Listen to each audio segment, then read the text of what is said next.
Welcome to A1 TV Telugu news. నేను భువన. Details చూద్దాం.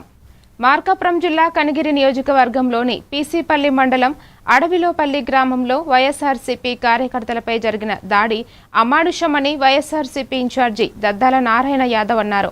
సొంత భూమిలోకి దౌర్జన్యంగా ప్రవేశించి కోడూరి కొండారెడ్డి, మాల కొండారెడ్డి, మల్లికార్జునారెడ్డి, నాగరత్నమలపై దాడి చేశారని ఆరోపించారు. గాయపడిన వారిని కనిగిరి ప్రభుత్వ ఆసుపత్రిలో పరామర్శించి అండగా ఉంటామని భరోసా ఇచ్చారు. నిందితులపై కఠిన చర్యలు తీసుకోవాలని డీఎస్పీని కోరారు.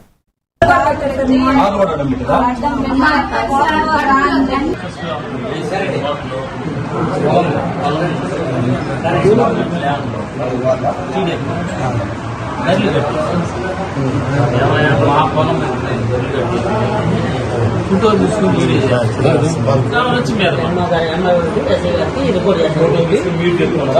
ఫోటోలు వీడియో తీసి అసలు పెడదామని పోయాము. అంటే మేము ముగ్గురు అన్నది మా తోట కూడా పెద్ద వాళ్ళు కూడా ఉన్నారు. పోతునేసరికి తీసుకొని రాబోయేసరికి కలవాలి మాకు చెప్తుంది. నిన్న పీసీపల్లి మండలంలో అడవిలోపల్లి గ్రామంలో పట్టాలను పూర్వీకుల స్థలంలో వాళ్ళు ఇల్లు వేసుకోవడానికి